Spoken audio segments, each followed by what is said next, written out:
La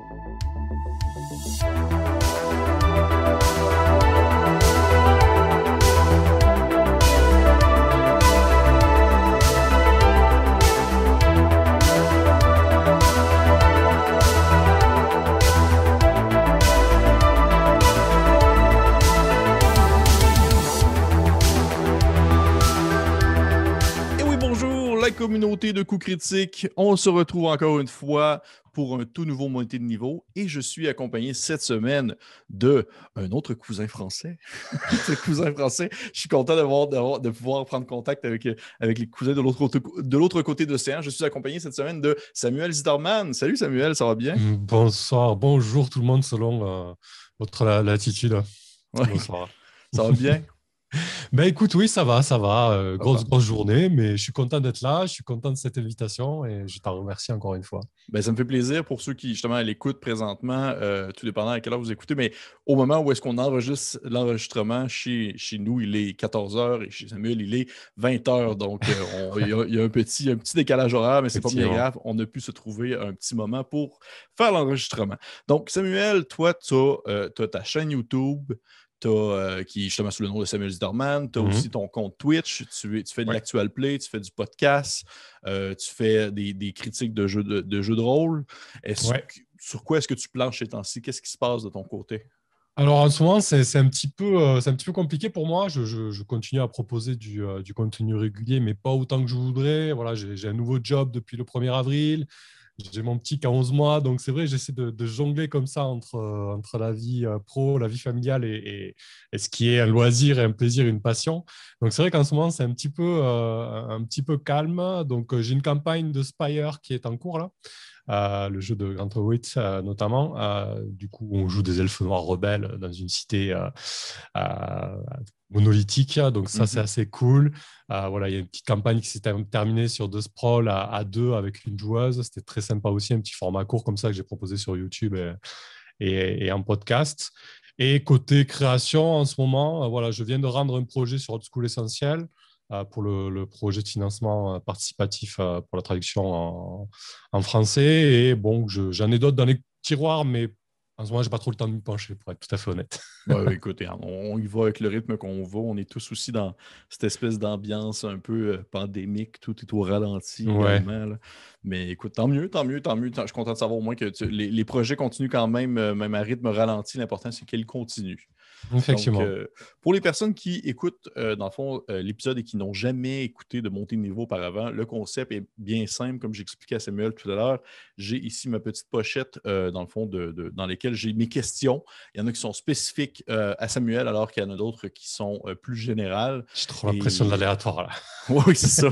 et on pige au hasard, en fait, les questions qui vont être posées et il peut élaborer autant qu'il veut sur les dites questions. Donc, Samuel, est-ce que tu es prêt? Je suis prêt. J'adore le concept. J'ai l'impression d'être dans un jeu old school aléatoire. C'est vrai, hein? C'est ce qui me fait triper aussi. Donc, je pige ma première question. On commence comme ça. Et voilà. Donc, première question. Tu vois, celle-ci est spécifique pour toi. Est-ce que tu as commencé par Twitch ou par la chaîne YouTube? Et selon la réponse, qu'est-ce qui t'a fait débuter sur l'autre plateforme par la suite? Alors, du coup, j'ai commencé par la chaîne YouTube avec une campagne sur Donjons Dragons 5. OK. J'étais parti dans les Caraïbes, donc très loin de mes amis en France. C'était un moyen de garder un petit contact comme ça en lançant une campagne et de reprendre le jeu de rôle aussi, parce que ça faisait un petit moment que je n'avais pas joué. Donc, j'ai préparé cette campagne sur Roll20. Et du coup, on s'est dit, bon, ben, on peut essayer d'enregistrer. On envoie ça sur YouTube, on voit un petit peu ce que ça donne. Puis on va s'amuser aussi. Ça nous permettait. Au début, c'était un petit peu pour garder nos parties en mémoire, entre guillemets. Et finalement, de fil en aiguille, je me suis lancé sur Twitch. Mais c'était surtout pour le plaisir du live, en fait. Voilà, j'aime beaucoup l'improvisation, le direct, etc. Donc, très rapidement, je me suis lancé sur Twitch. Bon, c'était surtout de l'audio parce que voilà, je n'avais pas la connexion qui me permettait de faire du facecam, etc. Donc, il fallait s'adapter un petit peu. Je trouve que c'est moins vendeur quand même. Les gens aiment bien avoir voir les visages Ouais. des personnes qui jouent, les réactions et tout ça. Et maintenant que j'ai une connexion qui me permet de faire du facecam, ben, j'ai moins de temps à l'ironie de la vie, quoi. Mais du coup, oui, effectivement, c'était d'abord YouTube et ensuite Twitch. Et j'ai toujours jonglé comme ça, toujours du live, vraiment de l'actual play live. Et ensuite, je reporte les épisodes sur YouTube, quoi. OK. Est-ce que tu as une préférence pour une des deux plateformes, disons? Hmm, je préfère. Alors, YouTube, de temps en temps, ça m'arrive de proposer des séries montées pour avoir vraiment quelque chose de consommable selon les critères YouTube. Mais je préfère Twitch. Voilà. Je préfère balancer. Ça y est, on est en direct. Je, c'est quelque chose qui me galvanise plus que proposer un épisode enregistré que j'upload. Voilà. Le fait d'être en direct, c'est parti, l'émission, elle est lancée. On y va, ça me porte plus que des épisodes enregistrés. Mais je sais qu'il faut quand même proposer de la rediffusion pour que les gens puissent suivre ceux qui ne peuvent pas Oui. être là dans le live. Donc, faut les deux forcément, mais j'ai une petite préférence pour le live et l'imprévu que ça peut apporter, quoi. OK. Intéressant. Intéressant. J'étais curieux d'avoir ton opinion là-dessus parce que justement, de notre côté, dans nos enregistrements, Félix, par exemple, qui est avec nous dans le coup critique, il est plus stressé par le live. Ça le stresse beaucoup plus que les pré-enregistrés. Fait que j'étais curieux d'avoir ton avis là-dessus. Ouais, c'est vraiment une histoire de personnalité, je pense, Ouais. Oh et oui. d'attente. Ouais. Est-ce que tu es prêt pour une nouvelle question? Allons-y. Parfait, je viens de la piger. J'ai vu, en fait, encore une fois, elle est spécifique pour toi. Jeu de rôle solo, ton expérience personnelle, tu trouves ça comment? Parce que j'ai vu sur ta chaîne que tu en as fait, tu en as proposé. J'étais curieux d'avoir ton Ouais, opinion là-dessus. effectivement. Je pense que déjà, le jeu de rôle solo, j'aurais jamais tenté si j'étais seul chez moi, justement, sans live, sans public et sans contenu à proposer. Ça fait un peu ego trip, dit comme ça. Mhm. Mais du coup, c'est vrai que d'avoir quelqu'un qui regarde ta partie ou qui est en live avec toi, ça te porte un petit peu. Je pense que si j'avais pas la chaîne, si je n'avais pas tout cet écosystème jeu de rôle autour de moi, j'aurais pas forcément tenté. Et d'ailleurs, j'en fais pas en dehors de ça, du jeu de rôle solo. Mais c'était vraiment, vraiment une expérience puissante. Que ça soit, alors j'ai fait une campagne de Iron Sworn, Oui. il y a 16 épisodes, je crois, de mémoire. Et j'avoue que j'ai vécu des moments très très forts. Je ne pensais pas qu'on pouvait vivre des moments aussi forts tout seul, c'est-à-dire tout seul dans sa tête, à s'imaginer le décor, son personnage principal, les réactions des autres personnages et se laisser porter par l'aléatoire en fait finalement. Parce que du coup on a cette espèce d'oracle. Oh là, le focus il est plus bon. On a cette espèce d'oracle dans Iron Sworn qui te met des bâtons dans les roues, qui te propose des surprises pour te surprendre. Et ça c'est assez puissant. C'était vraiment une très, très, très chouette expérience. Je sais qu'il y a pas mal de gens qui font du jeu solo vraiment chez eux, tout seuls. C'est un peu le but à la base. Hein. C'est pas la base du jeu solo, c'est pas de se montrer. Mais là aussi, je pense que ça dépend des personnalités. Oui. Il y en a qui aiment ça sous forme de rituel. Vraiment, on se pose avec un cahier. On fait ça bien. Voilà, il y a tout un cheminement pour jouer comme ça dans des conditions qui ne sont pas si évidentes, je pense. C'est pas si évident de se lancer. Mais moi, c'était vraiment une très, très belle expérience. Il y en a une autre qui était courte, c'est un one-shot d'une heure à peu près sur à la dérive en français qui a été traduit. Et là c'était la partie. Je crois que c'est une partie qui m'a le plus marqué en tant que joueur, du coup, parce que c'était surpuissant. En fait, tu joues un astronaute qui se retrouve, qui fait une intervention extravéhiculaire et qui se retrouve comme ça à la dérive dans l'espace. Et au fur et à mesure, c'est un dérivé de jeu propulsé par l'Apocalypse. Tu jettes Oui. 2d6 plus oxygène. Au fur et à mesure, tu as de moins en moins d'oxygène. Et donc, selon les résultats des manœuvres, tu as une espèce d'introspection et de retour en arrière sur la vie du personnage qui est assez puissante. Au niveau des émotions et des sentiments qui te traversent sur ce jeu, enfin, moi, j'ai trouvé ça très, très fort, quoi. Mon Dieu, mais oui, je t'en entends parler, puis ça donne vraiment le goût. Mais tu vois-tu, c'est intéressant parce que je pense que je serais pareil comme toi. J'ai l'impression que le jeu de rôle solo, je ne le pratiquerais pas chez moi seul et étrangement, j'ai l'impression que je le ferais justement en Mhm. live pour des gens qui le regarderaient parce que c'est. Je sais pas, il y a comme quand même si tu le joues solo, il y a comme un aspect très, très, justement, un partage assez intime avec une communauté, Mhm. je dirais. Là, il te voit vraiment agir seul dans ce contexte-là et vivre autant les émotions que tu peux véhiculer que tu les vis dans le fond. Comment je pourrais dire ça? C'est tu tu les exprimes par toi-même, c'est tes propres décisions qui font en sorte que le jeu se rend à un certain point qui te fait prendre conscience et qui te fait jouer tout seul et tout ça, puis tu as les personnes qui te regardent jouer. Fait que je trouverais ça vraiment intéressant à faire. Puis définitivement, t'en entendre parler, ça me donne juste le goût de l'essayer. Effectivement, c'est plutôt bien de donner le goût d'essayer. Juste pour finir là-dessus, je pense que ça dépend aussi énormément des personnalités. Moi, je sais que en tant que joueur, je suis vraiment quelqu'un qui a besoin de jouer à plusieurs. Par exemple, les jeux vidéo solo, je ne pratique pas du tout, très peu. Je fais que du multi. Les jeux de plateau, c'est pareil. Et c'est vrai que du coup, je pense que pour les personnes qui aiment bien jouer en solo à des jeux de plateau ou aux jeux vidéo, ça peut être vraiment une expérience très, très chouette à explorer. Et pour les autres, il y a toujours la solution de jouer avec une communauté, etc., pour ceux qui se lancent là-dedans, quoi. OK, très cool. Redis-moi le nom du jeu, celui avec l'oxygène, justement. Adrift, à la dérive. OK, parfait. Je vais prendre ça en note. C'est vraiment le genre d'expérience qui pourrait me plaire. Donc, prochaine question, Samuel. Un jeu que tu pensais adorer, mais qui s'est avéré être une amère déception. Ah, elle est rude, celle-là. Oui. Alors, qu'est-ce que ça pourrait être? Adoré et qui s'avérait une amère déception. Oh, tu peux on va dire, oui, pas rapetisser un peu autant, l'intensité. que ça. Ouais.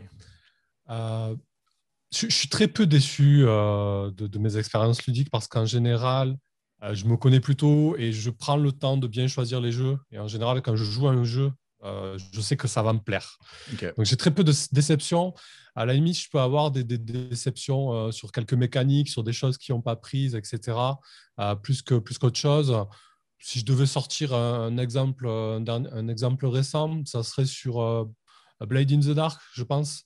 Alors le jeu est très très bien. Moi, j'ai adoré le cadre, j'ai adoré le mener. Mais effectivement, il est assez poussif dans certaines phases mécaniques et il te demande de compenser énormément et voilà, pour Blade in the Dark, pour ceux qui ne connaissent pas, en gros, tu joues une bande de criminels qui font des coups et entre chaque coup, tu as des phases très structurées, presque un peu comme un jeu de plateau, où là, tu peux décider de vraiment jouer ça comme un jeu de plateau ou alors de mettre un peu de RP, de mettre un peu de couleur comme ça dans ces phases très mécaniques. Et ça, j'ai trouvé que c'était un peu compliqué, que ce n'était pas forcément évident. En tout cas, ça amoindrissait le potentiel ludique du jeu, en tout cas le potentiel de fun de Blade in the Dark. Il n'empêche que c'est un très bon jeu et que si on me repropose une partie, j'y retourne sans problème. Mais franchement, non, j'ai pas vraiment de déception là qui me vient en tout cas. Mais écoute, c'est possible, c'est fort possible. Ouais, non, c'est vrai. Voilà, c'est vrai que je suis assez difficile, donc je choisis bien mes jeux. Voilà, donc je teste pas à la volée. En général, si je teste, c'est que ça va me plaire. Puis justement, est-ce que tu trouvais que, justement, pour rebondir sur ce que tu disais sur Blades in the Dark, est-ce que tu trouvais parce que ça s'éloignait un peu de l'esprit du propulsé par l'apocalypse, justement, dans ce concept-là de règles poussifs, là? Oui, un petit peu. Du coup, c'est vrai qu'il ne renie pas ses origines. En tout cas, c'est inspiré de loin des jeux propulsés par l'Apocalypse. Oui. On va dire que c'est un petit peu un des enfants de ce mouvement-là. Et c'est vrai que du coup, moi, ce que j'adore dans les jeux propulsés par l'Apocalypse, c'est le rythme. Je veux dire, en 3 heures, tu as l'impression de vivre 3 épisodes de série, quoi. Enfin, ça va très, très vite, c'est très rythmé. Et là, c'est vrai que Blade in the Dark, du coup, on est dans une mécanique qui est beaucoup plus complexe et qui s'invite beaucoup plus dans les phases de jeu, en fait. Et en tout cas, c'est pas ce que je recherchais à cette époque-là. Et du coup, c'était un petit peu un frein au plaisir, mais c'était pas. Voilà. Ça dépend vraiment des personnalités ou du moment, des envies du moment. Il y a des fois où j'ai envie de jeux beaucoup plus importants mécaniquement et des fois moins, quoi. Voilà. Comme lequel, par exemple? Je suis curieux.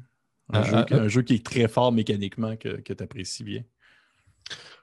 Que j'ai apprécié dernièrement, ouais, j'ai plutôt apprécié ma campagne de Donjons & Dragons, même si ça remonte. J'ai un petit peu de mal à m'y relancer. En fait, moi, ce que j'ai kiffé, par exemple, dans ma campagne de Donj, je suis un joueur de Wargame et de Figs, etc. Et j'ai kiffé préparer des battle maps avec plein de jetons et tout ça, avec des gros combats. Voilà. Après, au bout d'un moment, c'est lassant aussi, c'est épuisant parce que ça demande beaucoup de préparation. Mais typiquement, moi, ce genre de jeu où, avec un petit côté tactical, etc., ou Eclipse Phase aussi, j'ai beaucoup joué à Eclipse Phase, fut un temps.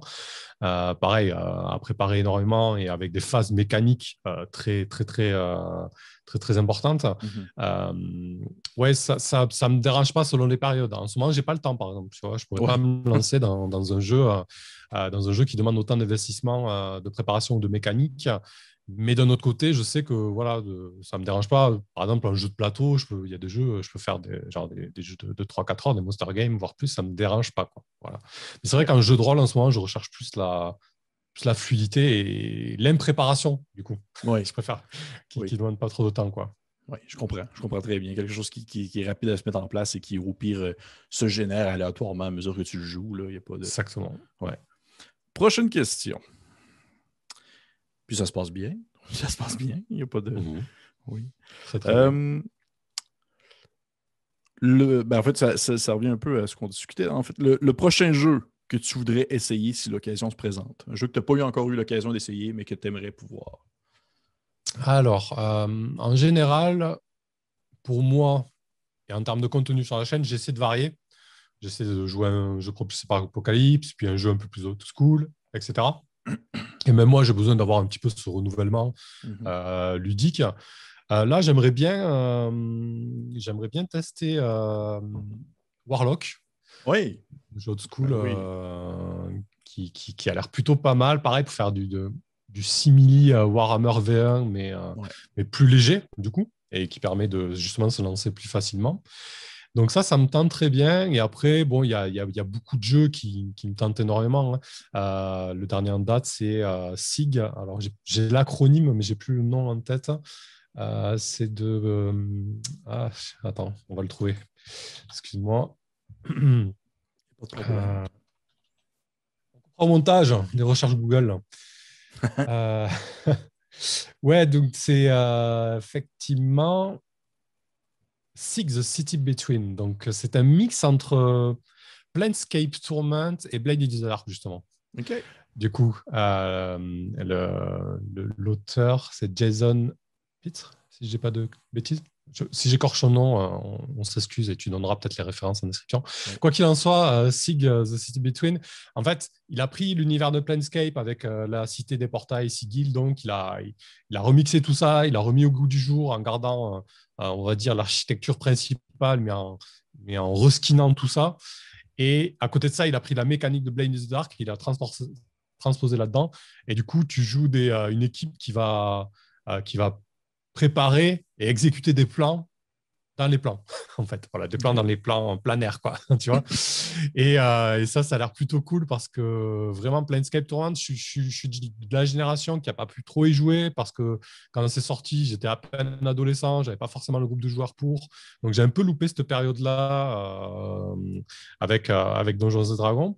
Et c'est un jeu qui m'a toujours un petit peu fait fantasmer. Je l'ai lu dernièrement, j'ai lu tout le lore et tout ça. Et là, le fait qu'il existe cette espèce d'alternative à Planescape Torment qui peut être assez lourd quand même. J'ai tout lu et c'est vrai qu'il y a des paquets, des pavés de lore en Oui, fait. vraiment. Il y a vraiment beaucoup de stock. Donc, je trouve que c'était un petit peu dur à régurgiter, tu vois, à tout emmagasiner. Et ça, j'ai un peu de mal avec les jeux comme ça. Je joue pas trop à des jeux avec beaucoup de lore. Et là, du coup, ce jeu-là, finalement, ça permettrait de jouer avec beaucoup plus de facilité, Mhm. avec un cadre qui est plus émergent. Pareil, en ce moment, tu vois, pour moins de préparation, je privilégiais les jeux avec un cadre qui part de zéro ou émergent, du coup, c'est-à-dire avec quelques lignes et puis on découvre un jeu, quoi. OK. Mais je ne connaissais pas du tout Sig, puis c'est sûr que je vais aller jeter un coup d'œil après parce que comme toi, j'étais un peu trop jeune au moment où ce que Planescape est sorti. Même si la thématique me parle énormément, ben, j'ai pas eu l'occasion. Puis malheureusement, ben, le train est passé. Là, on est à autre chose Mhm. maintenant, malgré l'information qui est encore accessible et tout. Fait que c'est sûr que ça aussi, je vais aller jeter un coup d'œil. Merci de la découverte. Et juste par curiosité, est-ce que tu avais déjà jeté un coup d'œil à Troïka, par exemple? Oui, oui, oui, je l'ai lu. Je l'ai lu. Alors, c'est vrai que vous, de l'autre côté de l'Atlantique, vous êtes plus à l'aise avec l'anglais. Oui, un petit En tout peu. cas, vous êtes ouais, un petit Ouais, peu plus à l'aise que nous. ouais. Et c'est vrai que nous, au niveau des groupes des joueurs, même moi, préparer, lire des jeux en anglais et proposer des jeux avec un support entièrement en anglais, c'est quand même un frein assez important. Dans certains groupes, ça l'est beaucoup moins. Ça dépend vraiment des groupes et de la manière de préparer. Et c'est vrai que oui, le jeu me plaît beaucoup. J'adore l'idée. J'aime beaucoup le système d'initiative avec le pochon de jetons. Je ne sais pas Oui, si ouais, tu ouais, l'as c'est lu. très cool. Du coup, Ouais. tu crées un sac dans lequel tu mets des jetons, un certain nombre de jetons par rapport aux ennemis, un certain nombre de jetons par rapport aux joueurs, et tu tires. Et le jeton qui est tiré, c'est à lui de jouer. Et ensuite, voilà, tu joues l'initiative comme ça. J'ai beaucoup aimé le système d'initiative. Et surtout que c'est aléatoire, tu ne sais pas quand est-ce que le tour va se Ouais. finir. Et ça, je trouve ça très, très chouette. Il y a un petit côté wargame que j'aime beaucoup avec l'aspect de la bataille qui est imprévisible. Souvent, dans les donjonneries, on propose des tours d'initiative avec tous les participants qui vont participer à coup sûr. Et ça donne des tours qui sont très millimétrés. On sait que lui, il va taper à tel moment. Donc, si je fais ça maintenant, ben, je l'élimine avant. Donc, il n'y a pas de risque, il ne Mhm. pourra pas me taper. Alors que là, d'introduire dans ce genre de jeu un aspect un petit peu aléatoire comme ça au niveau du round des combats, j'ai trouvé ça très intéressant. Voilà. Il OK. y en a qui ont moins aimé. À mettre en pratique en virtuel, c'est pas forcément évident, mais ça se fait en fait. Oui, Et oui, il y a ouais, des sites ouais. internet pour ça. Oui, il y en a Oui, ou énormément des pour. decks ou des sites internet, Ouais, voilà, oui. tu trouves des outils. Et ça, c'est vraiment l'aspect du jeu qui m'a botté mécaniquement. Et après, l'univers, ouais, c'est vrai que jouer dans un univers un petit peu barré comme ça, là, ça me tente Ouais. énormément. Justement, c'est pour ça que je le mets ça parce que ça a été comme un peu mon Planescape par défaut. Là. C'est comme Troika, puis se promener à travers les sphères et découvrir Ouais, les tu différents as, tu, univers. tu as joué du coup ou tu Oui, oui, l'as. j'ai joué, j'ai Ouais, joué, j'ai joué, j'ai d'accord. joué. J'ai animé quelques parties et ça a été justement très. C'est très sur l'acide, là, on s'entend. Là, c'est vraiment. C'est très, très, très D'accord. flyé. Ouais, Ouais. il a l'air bien. Ouais. Donc, prochaine question. Euh, un jeu de rôle français que tu affectionnes particulièrement. Un jeu de rôle français que j'affectionne particulièrement. Oui, j'aime bien les jeux de Kobayashi. Donc, pour le coup, je ne sais pas s'il s'exporte par chez vous. Il a sorti Into the Dark, qui est un jeu SF. En fait, il sort pas mal de jeux inspirés old school et plutôt génériques. Donc, il y a Into the Dark qui est de la SF. Euh, ouais, je ne dis pas de bêtises. Stratia, qui est plutôt fantasy, enfin, plutôt historique fantasy. Et je suis fatigué ce soir. Attends. C'est pas de problème. Mais Into the Dark, je ne connais pas du tout. En fait, je vais chercher. Je connais pas ça du tout. C'est les livres de l'ours, Alexandre Kobayashi. J'ai vraiment un trou. Ouais, il a sorti Fléau dernièrement qui permet d'émuler du Warhammer aussi, un petit peu à la manière de Warlock. Encore plus léger que Warlock. Et tac, tac, ouais, effectivement, donc il y a Rats in the Wall qui permet de simuler du Cthulhu, d'émuler du Cthulhu. Donc voilà, en fait, lui, son credo à Kobayashi, c'est des jeux très très simples. Ça tient sur 30-40 pages à chaque fois, avec des mécaniques plus ou moins inspirées du old school, parfois même des PBTA. En fait, c'est un mélange bizarre entre old school et PBTA, tu vois. OK. Et à chaque fois, il propose d'émuler un type de fiction en te disant, voilà, moi, je te propose cette mécanique-là, elle est simple, et tu peux proposer ce genre de fiction comme ça, et ça tient sur 40 pages, tu as quelques conseils pour mener une partie et proposer une campagne. Et à chaque fois, j'ai trouvé ces jeux plutôt efficaces. Genre, j'ai joué à Into the Dark pour de la hard SF, donc Oui. généralement, les jeux de rôle de hard SF, on se retrouve avec des bouquins de 400 pages, Ouais, oui. on ne sait pas quoi en faire, et là, du coup, c'est vrai que le jeu n'est pas parfait. Il y a certains trucs qui me dérangeaient.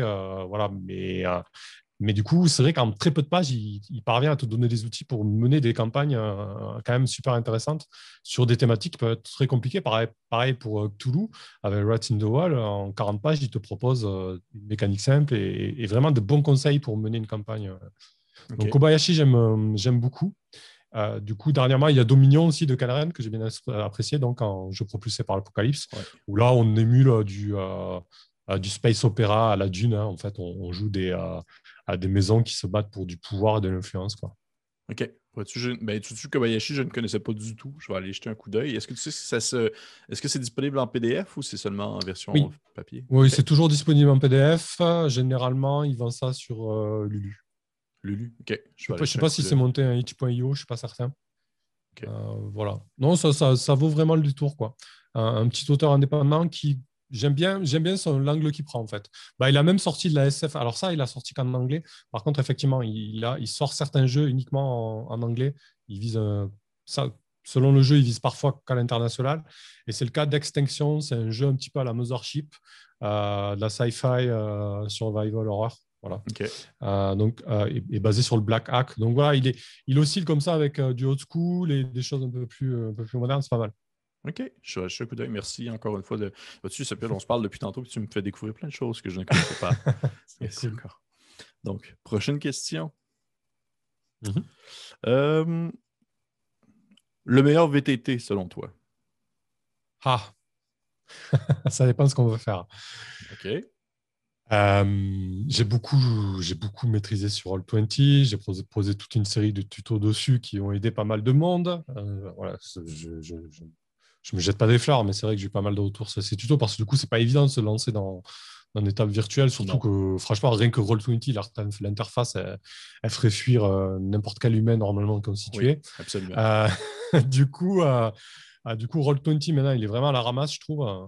Bon, c'est cool parce on trouve plein de ressources pour le prendre en main maintenant. Donc, c'est vrai que ça permet de le prendre en main facilement. Miro, c'est pas tout à fait un virtual tabletop, c'est une web app de tableau blanc. Tu OK. connais Miro? Non, pas du tout. Pas du tout? Pas du tout. Bah, en fait, c'est ni plus ni moins. Alors, c'est utilisé dans les entreprises, genre pour faire du travail en équipe sur tableau blanc, tu vois. Il y a plein d'outils. Et en fait, nous, on s'en sert pour faire du jeu de rôle. Ah ben oui, Et, euh, ben et oui. voilà. Et C'est l'intérêt, c'est que tu balances des images, tu balances des PDF, tu peux créer des cartes relationnelles assez facilement. Tu sais, au lieu de faire des mind maps pour ton business plan, bah, tu fais une mind map pour ta partie de jeu de rôle. Donc, c'est le même délire.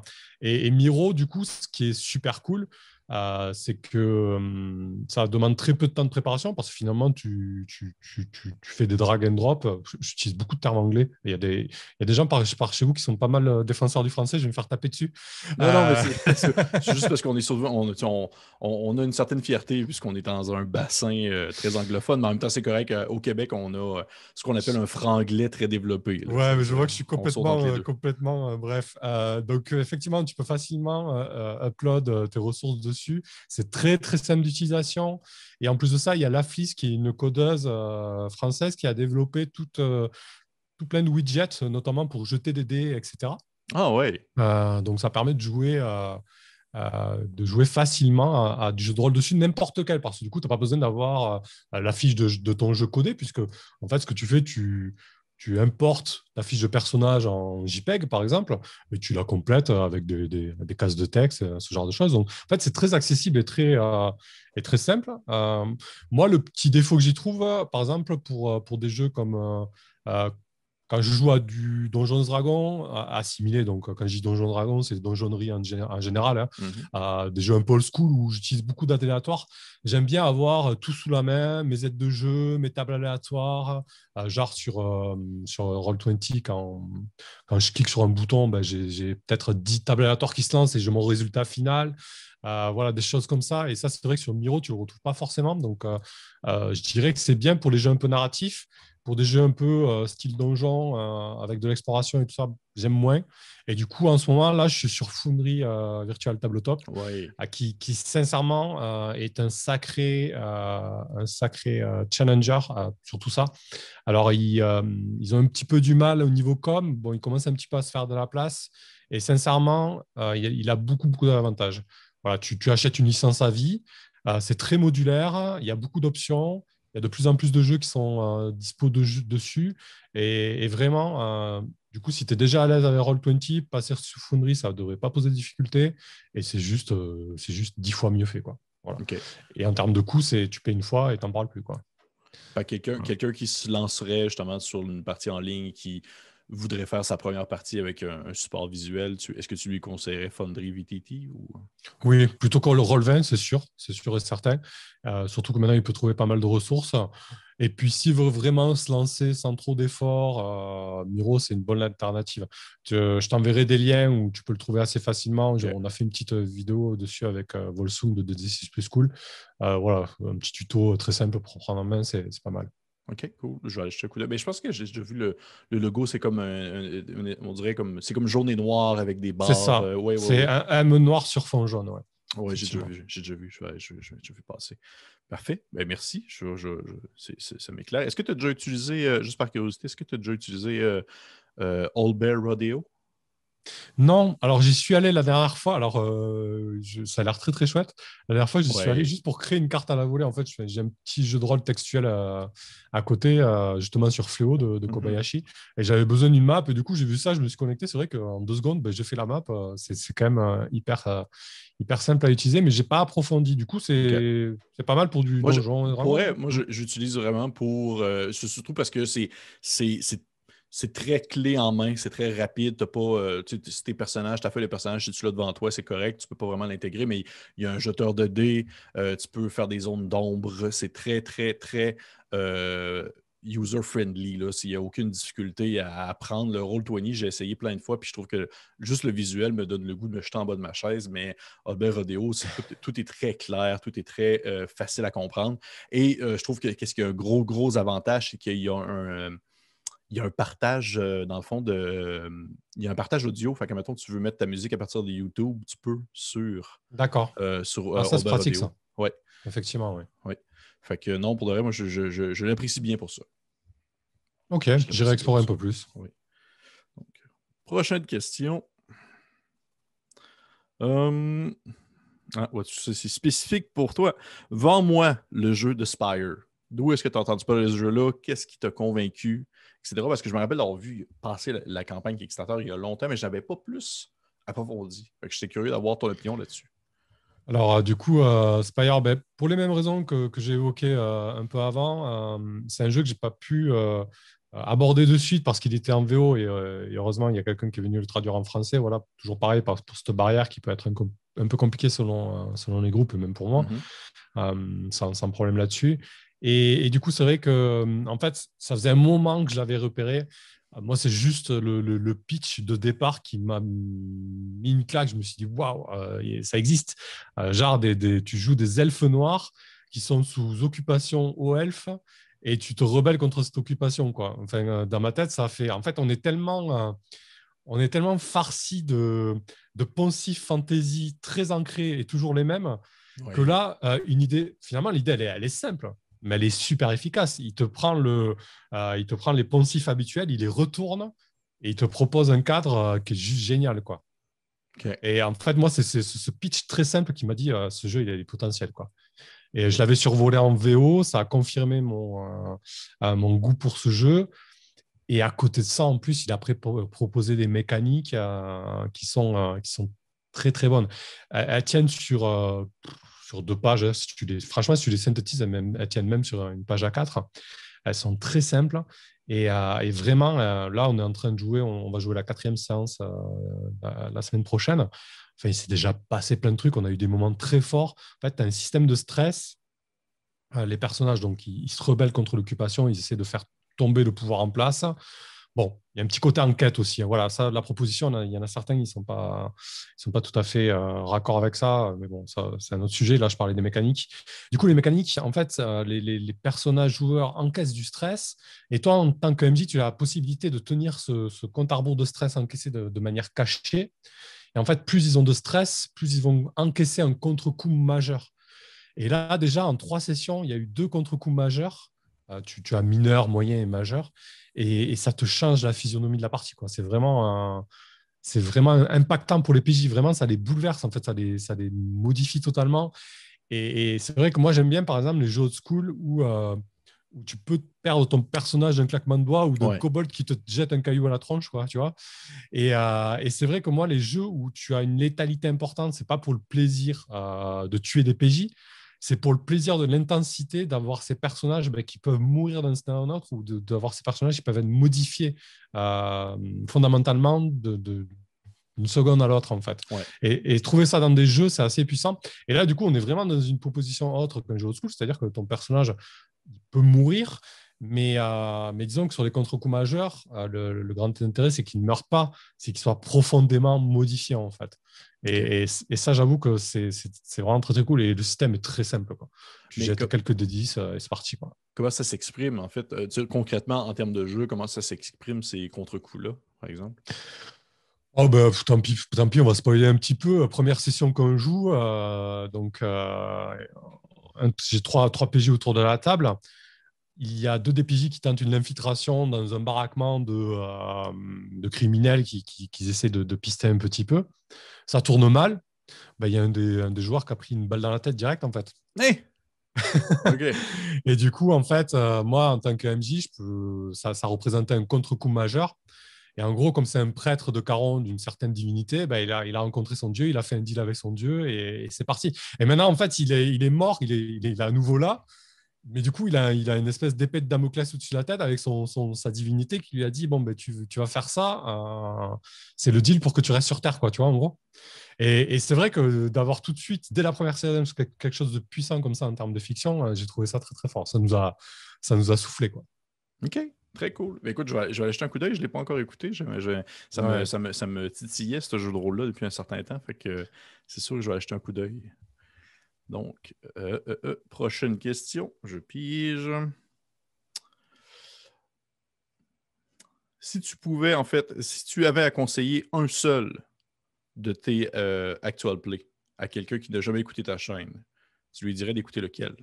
Ah, c'est rude, il y en a plein. Oui.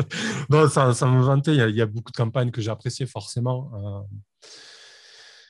Je pense que l'une que j'ai préférée, parce que je me suis régalé à la préparer, cette campagne, c'est celle sur The Keep on the Borderland, donc le OK. module basique Oui. 2 de Donjons Dragons. Du coup, je l'ai fait jouer sous Old School Essential et j'ai pris beaucoup de plaisir à préparer ce module. En fait, je me suis dit, bon, on va tenter un petit peu les modules Old School de Donjons Dragons parce que j'en entendais du bien. Mais pour moi, c'était des trucs un peu poussiéreux dans un coin et je me demandais de quelle manière on pouvait les aborder. Et en fait, quand j'ai ouvert The Keep on the Borderland, je me suis retrouvé face à un module de 30 pages et je me suis dit, waouh, en fait, c'est concis et plutôt efficace. C'est chouette, en fait. Et qu'est-ce qui s'est passé dans les années 90? Pourquoi il y a eu une telle inflation de signes et de pages? Qu'est-ce qu'on a fait, quoi? Et du coup, ouais, j'ai pris beaucoup de plaisir à préparer ce module et à le faire jouer. Donc ça, c'était vraiment très, très cool. Ouais, si je devais en conseiller une, ça serait celle-ci. OK. Après, la campagne d'Apocalypse World aussi, la découverte d'Apocalypse World, c'était quand même quelque chose, quoi. OK. C'était chouette, c'était intense. Et dis-moi juste par curiosité, celle que tu as fait jouer de Borderlands, est-ce que c'était la nouvelle édition de Goodman's Game, dans le fond? Pas du tout.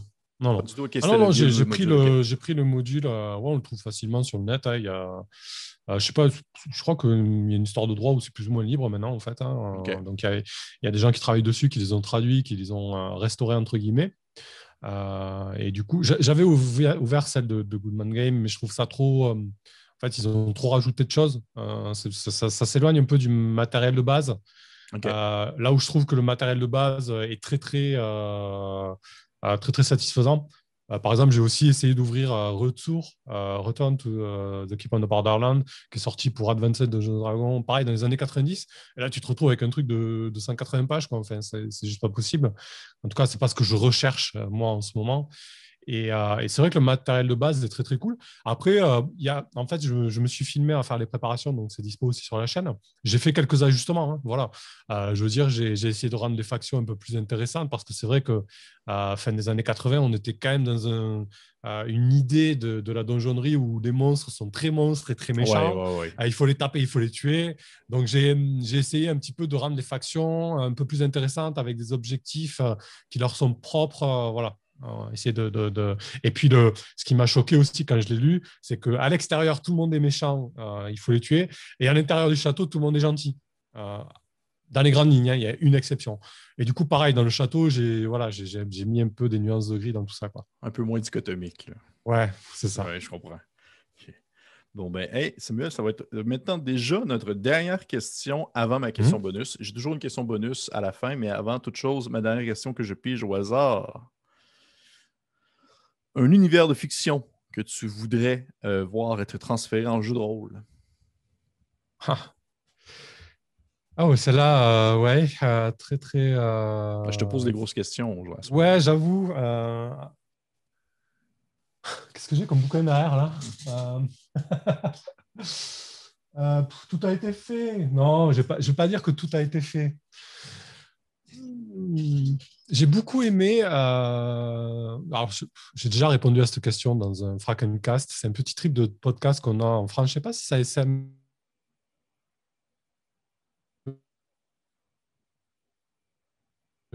chez vous. Je crois qu'on a ça. Et il y a un thème et tout le monde peut participer. Et à la fin, on mixe tout et ça fait un podcast autour de la question qui a été posée. Donc, il y a déjà eu un podcast sur cette question-là et j'avais répondu à Lassium de Romain Ducazo, qui est un auteur français de SF. J'aime beaucoup le pitch. Je suis fan de SF, même si j'en fais moins jouer à un jeu de rôle. Je trouve que ça matche moins, c'est un peu plus OK. compliqué. Et du coup, là, dans l'Asium, en fait, on se retrouve avec des intelligences artificielles dans un futur très, très lointain Mhm. qui ont une espèce de dogme qui est de protéger l'humanité. Ils ont des espèces de lois de la robotique d'Asimov, en gros. Hein, donc, ne pas faire de mal à l'humanité, la protéger, etc. Sauf que l'humanité, elle n'est plus là. Donc, il y a ces espèces d'intelligence artificielle qui sont très puissantes, qui ont des moyens matériels de fou. En fait, elles sont dans des nefs géantes, elles se déplacent comme ça à travers la galaxie, sauf que leurs créateurs ne sont plus là et elles sont un peu paumées. Donc, il y a des factions qui se créent au sein de ces intelligences artificielles. Il y en a qui disent, bon, ben, c'est bon, ils sont plus là, on prend notre essor, on fait notre vie. Et il y en a qui veulent à tout prix respecter le dôme. Il faut qu'on protège l'humanité, il faut qu'on les retrouve. Et ça, ouais, ça, c'est le genre de trip. Après, voilà, je trouve avec la SF, j'adore ça en littérature, mais je trouve qu'à jouer, c'est toujours un petit peu compliqué. Voilà, déjà, proposer un jeu où on ne joue que des intelligences artificielles qui peuvent potentiellement être omniscientes et se balader à bord de nefs géantes à travers toute la galaxie, enfin, voilà, c'est pas simple. C'est comme Eclipse Phase, c'est un jeu mon jeu de cœur en termes de SF. Ouais, oui, je comprends. Mais tu veux pas, voilà, tu peux pas le faire jouer aussi facilement que ce que tu l'aimes, quoi. Voilà. Non, je comprends très bien. OK. Intéressant, je ne connaissais pas du tout. Je connaissais pas du tout. Donc, hey, Samuel, question bonus. Hum. Question bonus. Ma question bonus, c'est toujours une question un peu plus mise en situation où est-ce que je te donne le contexte d'une partie et je te demande un peu qu'est-ce que tu voudrais jouer comme personnage dans la dite partie. D'accord. Fait que dans le fond, je t'explique un peu. C'est une partie qui se déroulerait probablement dans, on va dire, le nord de l'Europe. Je te dis mais pas tout de suite le contexte plus précisément. Hum. Probablement dans une ambiance presque un peu, je dirais pas, je dirais pas arctique, mais très hivernal, avec des gigantesques couches de neige et une température qui va au-delà, dans le sous-zéro, pour une grande Tout ce que partie, je si on veut. déteste en vrai, Oui, quoi. OK. Bon, tout ce que tu détestes en Très, vrai. très froid. Non, mais Ouais. c'est bien de jouer, Oui. de sortir de ça. Oui, de sortir de sa zone de confort. Et dans le fond, le contexte de la partie où est-ce que c'est plusieurs factions qui tentent en fait de mettre la main, si on veut, sur un segment ou plutôt une section d'un territoire où est-ce que la température est justement plus clémente. Mais la Mhm. twist, c'est que le jeu en soi, ça serait Mouse Reader. Fait que ça serait, dans le fond, vous seriez les souris dans le Ah oui. contexte. Parce que je t'ai vu faire des actual plays de tout ça. Et Ouais. toi, tu ferais partie d'une de ces factions-là qui devrait justement tenter de survivre dans ce monde hivernal-là, tout en essayant de prendre une main mise sur ce territoire plus clément. Qu'est-ce que tu aurais le goût de jouer comme ça spontanément? Spontanément, je pense que je jouerais une espèce de souris prophète Ah qui oui. essaierait de galvaniser les troupes et ses congénères pour pas partir en croisade, mais disons pour leur donner du baume au cœur et y aller. En fait, j'aime bien les personnages un petit peu manipulateurs ou poupées. Alors, je suis pas du tout comme ça dans la vraie vie, mais du coup, c'est vrai que j'aime bien jouer ce genre de personnage. Ouais, je pense que c'est une espèce de prophète qui essaierait de guider les siennes, de les galvaniser. Ouais. Cool, cool, merci. J'apprécie bien la réponse.